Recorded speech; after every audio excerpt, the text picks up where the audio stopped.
Good afternoon mga ka-good vibe. Tignan nyo to, ang lalaki ng pot. Siguro ito yung mga lucky pot, oh.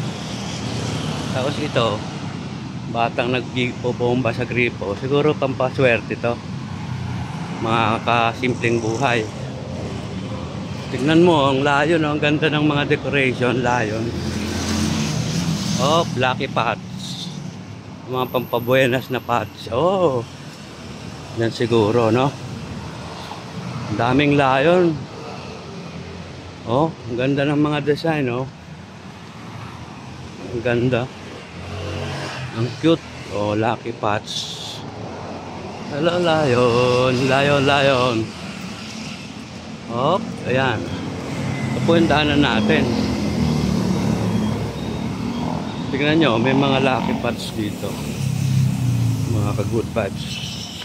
Ito, ang laking paso. Sobrang laki, oh. O, diba ang ganda? Yan siguro yung pampaswerte dun sa lucky house na yan. Mga ka-good vibes. Walking lang tayo dito sa McKinley Avenue.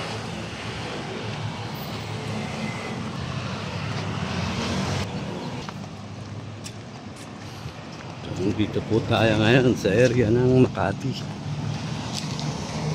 area. Ang ganda ng view doon, no? Sana daanan natin. Sobrang marami siyang lucky charms. Tapos ito, palakad-lakad lang po tayo. Parang palaboy.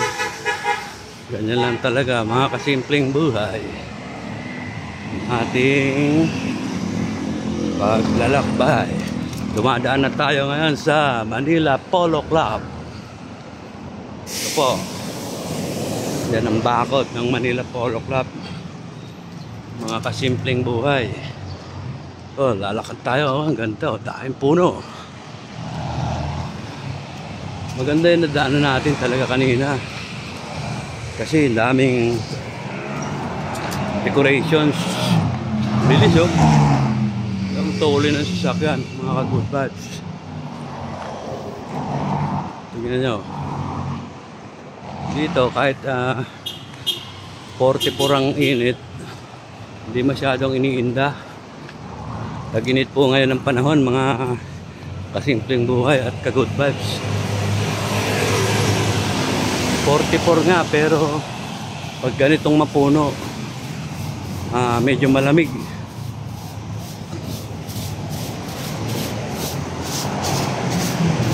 Kasimpleng buhay. Ito, malamig ang lakaran natin dito. May mga bamboo. Diba? Laki ng puno, oh. Dahil puno.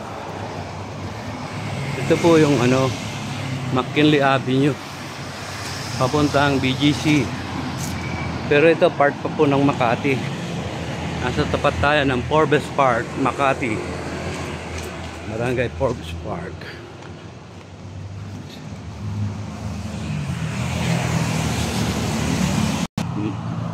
Mga kasimpleng buhay. Bye-bye. Thank you very much.